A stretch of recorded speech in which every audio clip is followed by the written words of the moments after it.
मेरी सिक्योरिटी तो होली के अगले दिन ही विड्रॉ होगी थी। होली वाले दिन मैंने मुख्यमंत्री को फोन किया था विश करने के लिए। मैं आमतौर पे होली, दिवाली, जो भी हमारे फेस्टिवल्स हैं, तो बहुत सारे ऐसे लोग हैं जिनके साथ मेरे संबंध है, मैं उनको विश करता हूं। तो मैंने मुख्यमंत्री को होली वाले दिन विश करने के लिए फोन किया था, होली की मुबारकबाद देने के लिए। और जब मैंने मुबारकबाद दी तो मैंने उनसे कहा, मैं बोले आप ज़्यादा व्यस्त होंगे, मैंने तो केवल आपको होली की विश के लिए फ़ोन किया था। तो मुख्यमंत्री का आगे से जवाब था कि हमें तो आप लोगों ने खाली कर दिया। मैंने कहा भी खाली तो आपके जो निर्णय थे सरकार के, केंद्र की सरकार के और आपके, उसकी वजह से खाली बैठ गए। अब आप कहीं जाकर के कार्यक्रम नहीं कर सकते, क्योंकि आपने ऐसे 3 कृषि के काले कानून बना दिए जिससे हर आदमी आज आपका विरोध करता है, चाहे वो किसान है, व्यापारी है, कर्मचारी है, क्योंकि सब लोगों का संबंध खेती के साथ है। इसलिए आपका विरोध है, इसलिए आप खाली हो गए। आगे से मुख्यमंत्री का रवैया बदल गया, बहुत अहंकार के साथ मुझे कहा, कहने लगा कि आप लोगों को भड़काते हो।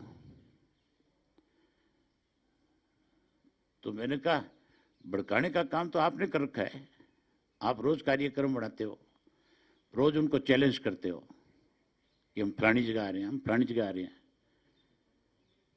तो कहने लगा नहीं कि आप टोल के ऊपर गए थे, मकड़ोली टोल पे, मैं होली से 2 दिन पहले वहां जाके आया था, क्या आप वहां गए थे और आप वहां लोगों को भड़का कर के आए?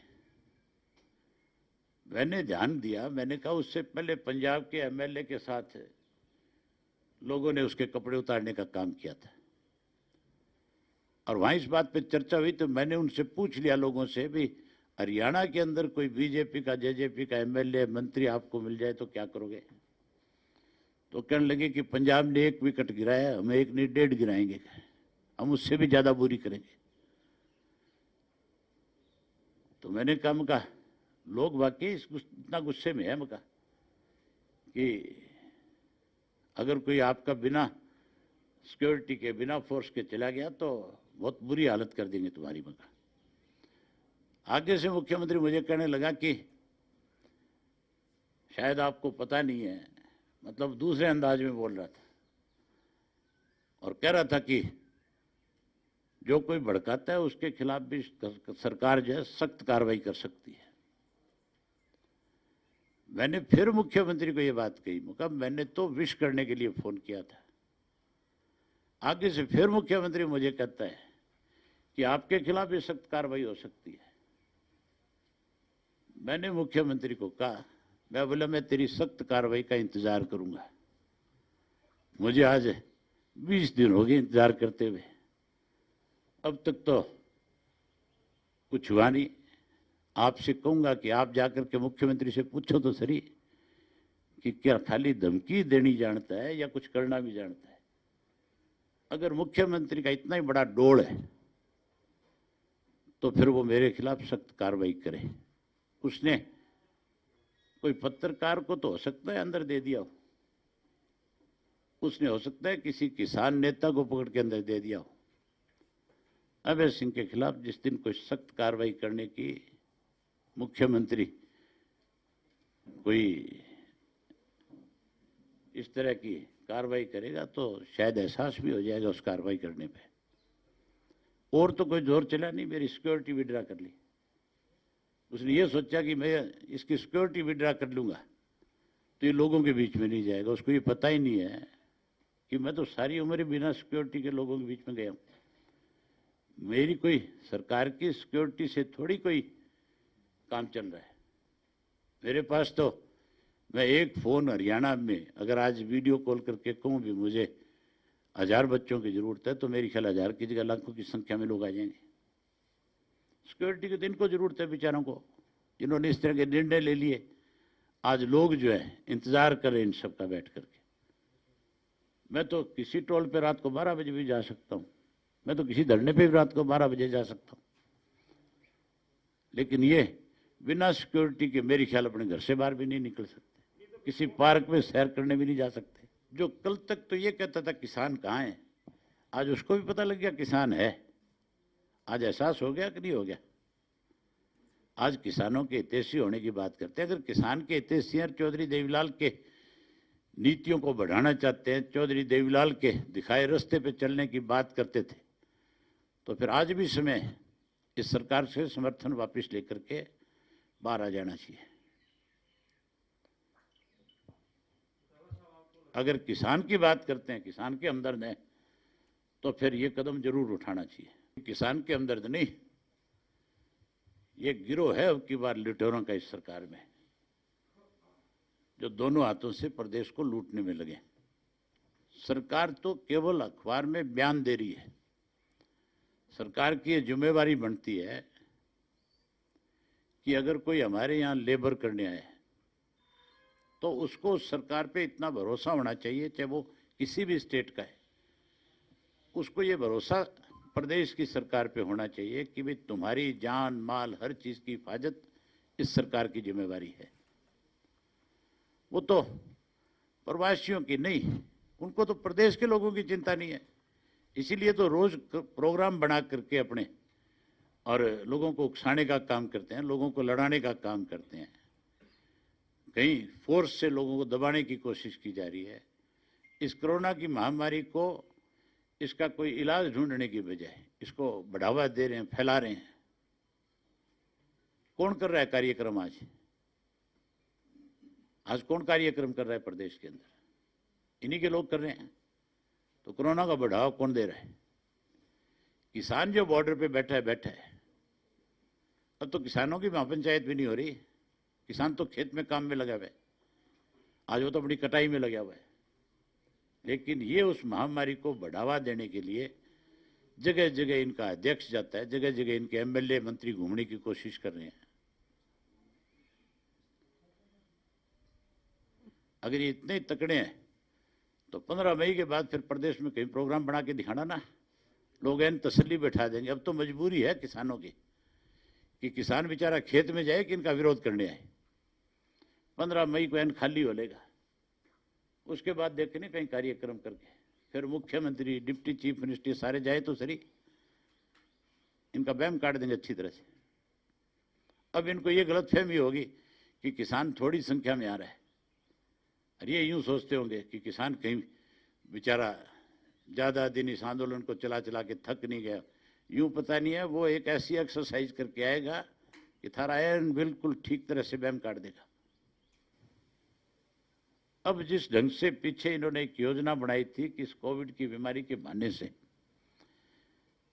फोर्स लगा करके किसान को जबरदस्ती यहां से उठा लेंगे,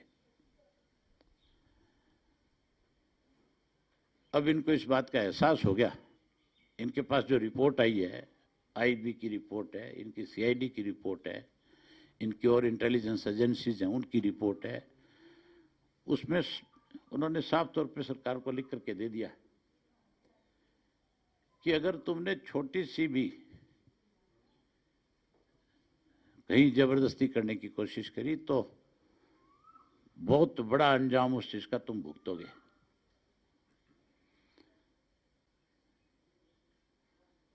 और अंजाम भी ऐसा होगा कि आप लोगों ने कहीं सपने में भी नहीं सोचा होगा। तब जाकर के इन्होंने अपने आप को उससे विड्रा किया और अब सफाई दे रहे हैं रोज कि हम तो किसान से रिक्वेस्ट करते हैं, उससे जबरदस्ती नहीं करना चाहते। इन्होंने जबरदस्ती करने में कोई कसर नहीं छोड़ी। आज भी किसान को उकसाने के लिए जहां मुख्यमंत्री कोविड की बात करता है, हरियाणा की बात, जैसे प्रधानमंत्री मन की बात करता है, वैसे मुख्यमंत्री भी आजकल हरियाणा की मन की बात करता है। मतलब जो प्रधानमंत्री करे मुख्यमंत्री अपने हिसाब से कुछ नहीं करता, जो प्रधानमंत्री करता है वैसे मुख्यमंत्री करने लगे। और मैंने इसकी वो सुनी थी मुख्यमंत्री जी की, उसमें बारी बारी से कोविड को लेकर के बड़ी चिंता जाहिर कर रहे थे। अगर इतनी चिंता मुख्यमंत्री को है तो फिर मुख्यमंत्री के मंत्रिमंडल के लोग जो है, उसकी पार्टी के विधायक है, उसकी पार्टी के संगठन के लोग हैं, वो फिर जाकर के किस लिए जगह जगह कार्यक्रम करते हैं, किस लिए लोगों को भड़का रहे हैं, किस लिए कोरोना को बढ़ावा देने के लिए लोगों को इकट्ठा कर रहे हैं, किस लिए आज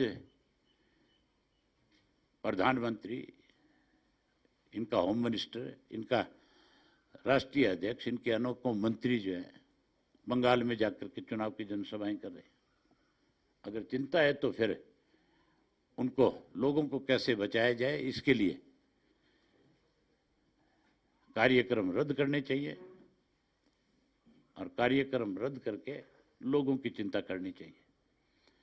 चिंता करने की बजाय स्वयं जो है, जहां इस कोरोना की बीमारी को बढ़ावा दे रहे हैं, वहीं लोगों को उकसाना चाहते हैं, लोगों को आपस में लड़ाना चाहते हैं। आज की घटना है, कुरुक्षेत्र के अंदर एक पत्रकार जो एनडीटीवी से संबंध रखता है, जो लोगों के सामने सारा दिन सच्चाई देश के अंदर क्या हो रहा है उस चीज को अपने चैनल से दिखाता है, जिसका हिंदुस्तान ने, आज की घटना है, कुरुक्षेत्र के अंदर एक पत्रकार जो एनडीटीवी से संबंध रखता है, जो लोगों के सामने सारा दिन सच्चाई देश के अंदर क्या हो रहा है उस चीज को अपने चैनल से दिखाता है, जिसका हिंदुस्तान ने विश्व के स्तर पे लोगों को, आज अगर यहाँ के कोई चैनल पे भरोसा और विश्वास है, नेशनल लेवल के चैनल पे, तो मेरे ख्याल 2-4 चैनल ऐसे हैं जिन पे भरोसा किया जा सकता है, जिनमें एक चैनल एनडीटीवी भी है। उसका एक रिपोर्टर कहीं इनके अध्यक्ष के कार्यक्रम में रिपोर्टिंग करने के लिए गया था, उसके साथ बदतमीजी करी गई और उस बदतमीजी से आज कुरुक्षेत्र के सारे पत्रकार जो धरने पे बैठे हैं।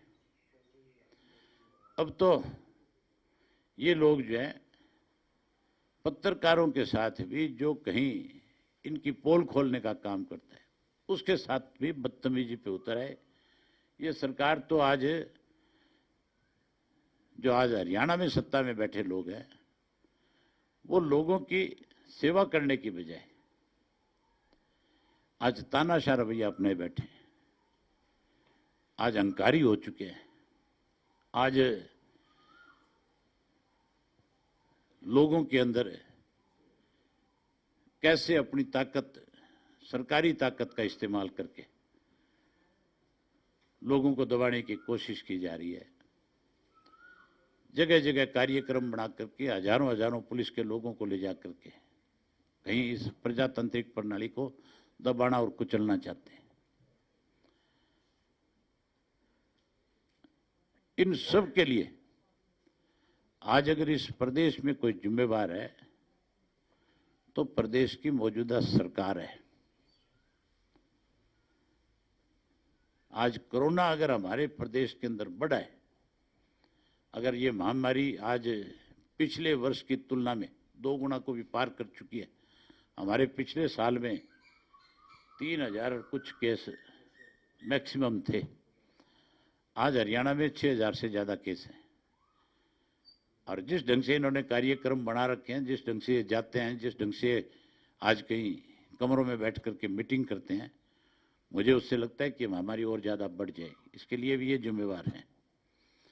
जहाँ इस महामारी के लिए जिम्मेवार है, वहीं उसके साथ साथ आज किसान को जिस ढंग से लूटने का काम हो रहा है, इस सरकार में जहाँ पीछे धान का घोटाला हुआ, शराब का घोटाला हुआ, जहाँ रजिस्ट्री का घोटाला हुआ, जहाँ गेहूं का पिछला घोटाला हुआ, वहीं अब नए तरीके से हजारों करोड़ का एक नया घोटाला गेहूं का आज होने जा रहा है।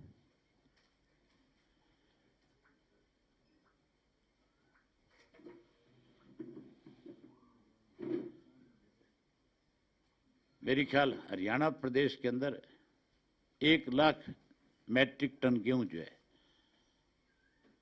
50 लाख मैट्रिक टन गेहूं आई है ना अब तक, तो 50 लाख की हो रही है। 1 करोड़ के लगभग, 1 करोड़ मैट्रिक टन के लगभग गेहूं आती है। 1 लाख मैट्रिक टन का मतलब है कि 1 करोड़ मैट्रिक टन का मतलब हो गया कि 50 किलो का एक बैग है, तो टोटल कितने बैग हुए हैं? 10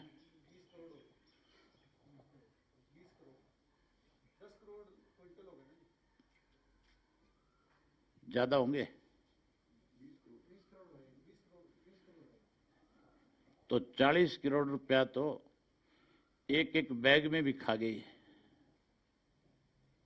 2 रुपया, एक किलो गेहूं ज्यादा ले रहे हैं तो 2 रुपए की होगी, कितनी होगी गेहूं? 20 रुपए की होगी गेहूं, है? तो 400 करोड़ का घोटाला बनता है। उसके अलावा लिफ्टिंग के मामले में आपके जो बारदाना है उसमें वो अलग से है। हजारों करोड़ रुपए का घोटाला है। अगर इसकी भी जांच हो तो मुझे लगता नहीं है कि मुख्यमंत्री तक इसकी आंच ना आए।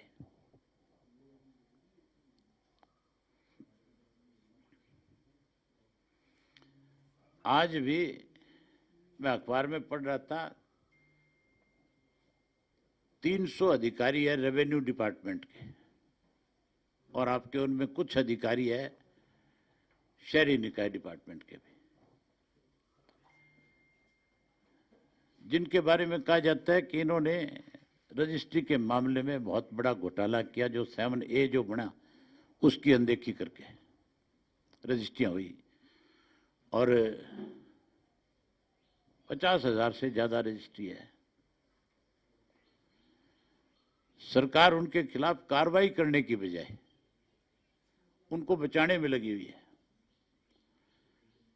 एसीएस की रिपोर्ट जो है 3 महीने पहले सरकार को सौंप दी गई थी। अब तक किसी एक अधिकारी के खिलाफ कोई कार्रवाई नहीं। अगर ये कहते हैं कि हम भ्रष्टाचार को खत्म करने, हमारी सरकार का संकल्प है कि हम भ्रष्टाचार खत्म करेंगे, तो फिर उन 300 अधिकारियों को तुरंत सस्पेंड करना चाहिए था, और उनके खिलाफ जो मुकदमे बनने चाहिए थे, क्योंकि ये तो सीधा सीधा रिश्वत का मामला है। घोटाले का मतलब रिश्वत ली गई है, पैसे का लेन देन हुआ है। उनके खिलाफ पर्चे दर्ज करने चाहिए थे, उनको जेल में बंद करना चाहिए था, ताकि उससे आगे अधिकारियों को सीख मिलती। लेकिन उनके खिलाफ कार्रवाई करने की बजाय ये तो छूट दे रहे हैं आगे, और कि कोई भी अधिकारी कितना भी बड़ा भ्रष्टाचार कर ले, हमारी सरकार उसके खिलाफ कार्रवाई नहीं करेगी। आज तक मुख्यमंत्री 2 रिपोर्ट सार्वजनिक नहीं कर सका। शराब घोटाले की वो रिपोर्ट भी उसके पास है, और दूसरी जो है रजिस्ट्री घोटाले की। दोनों अगर सार्वजनिक करता है तो इसकी सरकार में मौजूदा मिनिस्टर भी और इसके पिछले जो मिनिस्टर हैं वो भी इसके अंदर शामिल पाए जाते हैं।